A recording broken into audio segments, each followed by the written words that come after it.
Hi, everybody. It's really a pleasure being here. Puk, thank you very much for inviting me. And the reason why I wanted actually to be on this stage and share the story with you, because my experience of leading the business in Brazil was actually fundamentally changed me as a leader. I'm with AkzoNobel now more than 16 years. I managed their businesses that started from 60 million to 600 million, if you like.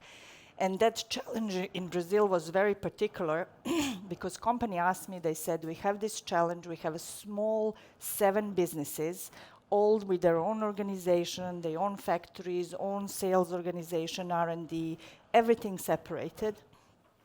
We want you to put it all together. And of course, in that moment, you have to move with your family. Of course, we're supposed to be living in Sao Paulo, which is not really regarded as the most safest place. I have 2 children. My son is 13, my daughter is 10. You go with your whole family and you're thinking, should I really take on this challenge? You know, I love my job, I love my company, but I mean, there is a lot of things on stake.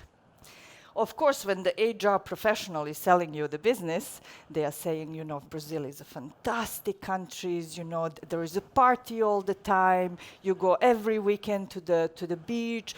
It's absolutely fantastic, you know, you can learn surfing, it's absolutely amazing.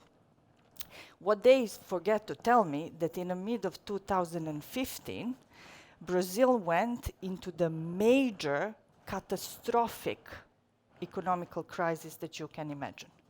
And I don't know from all of you who knows what GDP is, gross product of the nation. At that time, gross product of the nation in Brazil was exactly the same like Ukraine in a war. Now, what does it mean for the business? My business at that time, the 7 small units that I had to put together, they were all in the industrial area. So we were making coatings for airplanes, for cars, for oil platforms, for wood furniture, for electronic devices, etc. So it was all related to the industrial activity. Now, the whole crisis in Brazil started with a huge corruption scandal with Petrobras. Petrobras is their major oil company, so you can imagine everything what was in connection with Petrobras, and it is almost half of the company, half of the companies in the country, kind of just disappeared overnight. The activities just stopped. At that moment, I had 20% of my business linked to the oil and gas industry. Now, one thing that you learn managing in crisis, that, you know, crisis actually break you or make you as a leader. If it does not break you, it will certainly make you, and you are going to grow and to learn how to actually navigate through the tough waters. Because one thing is a leading organization when you are growing, when you are hiring, when everything is, you know, the only challenge is what you have is how do I get more fund to kind of capitalize on this growth. And the other thing is if you have to resize. So first lesson that I learned at that time is that all the assumptions that I had coming from Amsterdam was more or less wrong. You need to embrace yourself in the culture of the country. You need to understand very well. You need to spend time, even though it is very, very challenging when you are really under tremendous stress. So you have to learn, go to listen not only to your internal organization, because under tremendous stress, internal organization can behave differently. People are scared. They're protecting their own personal interest. They will not be open. They will not be honest. Everybody will driving their own stuff. Corporate politics becomes so important. So you have to find your way in there to find the real truth. What's wrong with us? What is wrong? We know we are in the crisis, but you know, where is that? We need to face the reality. What is our reality and why we are in this situation as a business? You need to talk with your customers. You need to talk with your own people. And then for me, the maybe most difficult moment was that you have to make very difficult decisions. Decisions like, we are going to move production here, we are going to resize 20%, without knowing the full, you don't have 100% information. And you have to feel comfortable making decision with 80%, so 60% of information that you have. So how do you know that you are actually making the right decision? How do you know that your decision is correct? And it doesn't matter if you make that decision for your family or if you are making that decision for 500 million business. How do you know it's right? Any ideas? You don't. You don't. At that specific moment, you do not know, actually, if your decision is the right decision. Time will tell. So one of the things that you learn, and it kind of also helps you to relax. Because we are all human, right? You are intelligent, you finish your university, you have your package, you have your experience, you look at the situation, you use your brain, and you make a decision. And time will tell if that decision was good or wrong. When I realized that, and actually also with my management team at the time, when we realized that, you know, you need to kind of feel comfortable with an uncertainty. There is a risk of failing, of course there is. But there is also a huge opportunity to kind of reshape and also reinvent your business model and create something very, very beautiful.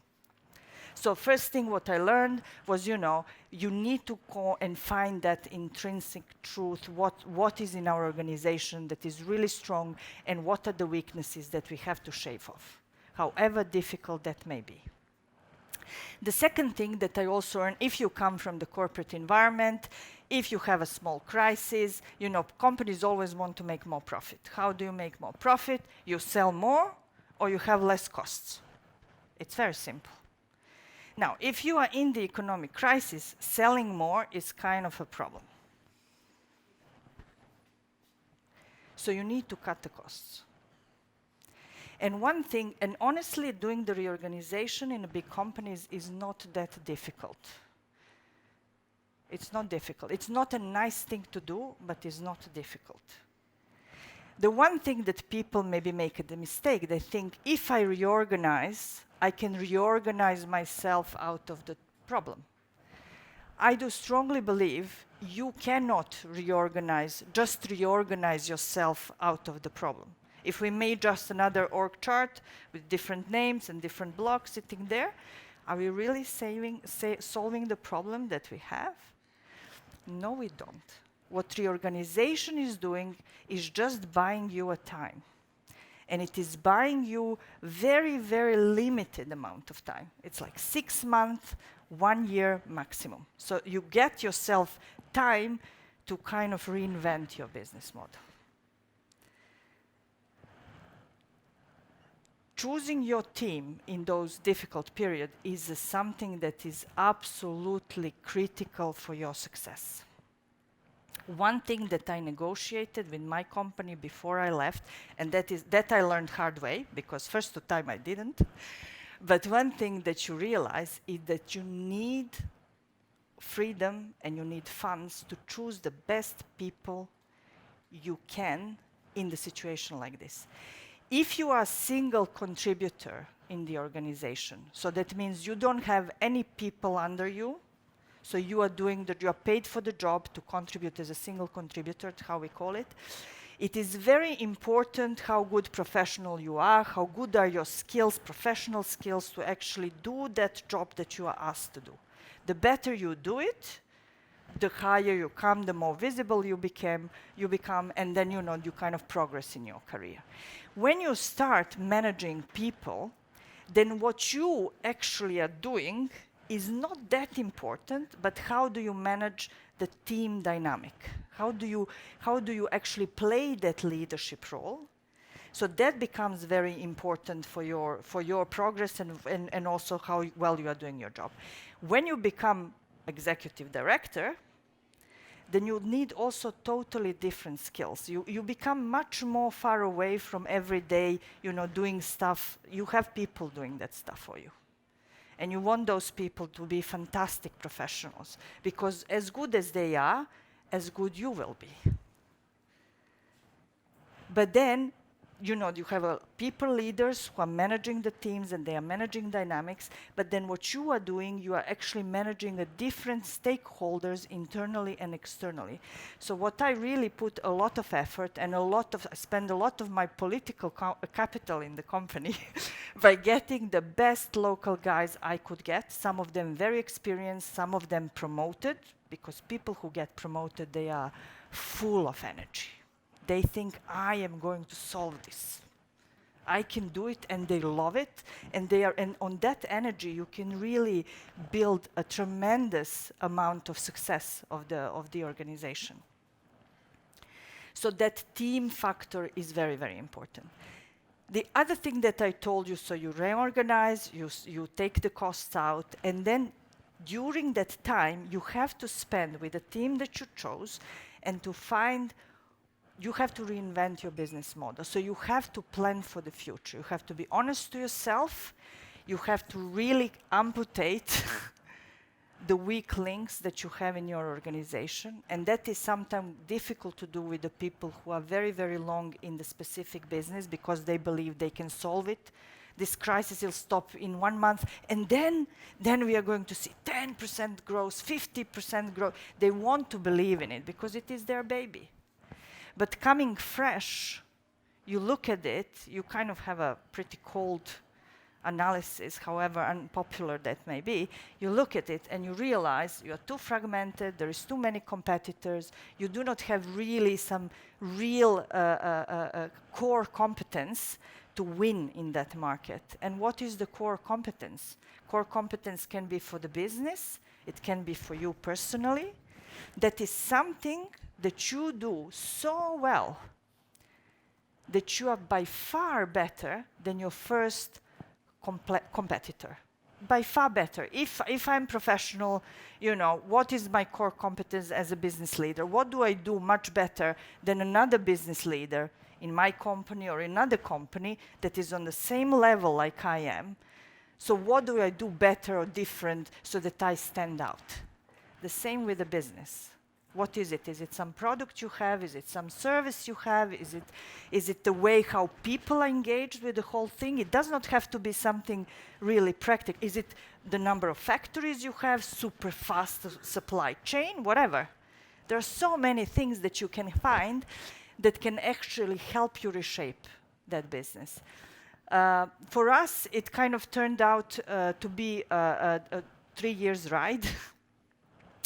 And it ended up, we had to build another factory, but we also reshaped the business in other countries outside of Brazil, because Brazil was so big for us, we never looked around. We never looked to Argentina, we never looked to Colombia, we never looked. So actually in these years, in 1 or 2 years that I was being there, we started to kind of notice that there is a plenty of fantastic business just outside of Brazil, and that business was actually having a tremendous potential to grow. So you have to use that time while you are restructuring to kind of find those new opportunities and to capitalize on them. Another learning, and that is the last one that I'm going to share with you today, is when you are managing business in a growing economy or in a third world country. I mean, you cannot call Brazil third world country, but it is a developing economy. If your plants sit in the middle of favela, or if and you have to close it, how do you deal with the people? How do you deal with the situation? How do you provide that people are treated well and with the respect? And for me, to be honest with you, I mean, when you talk about leadership, you always think about benefits, and you think about my director is going to have super nice big car and nice salary, etc., etc. Yes, but it is also very much about responsibility. And that responsibility factor is for me very strong, and I learned actually to kind of shape it up even more when I was spending those years in Brazil. So thank you very much for listening to my story.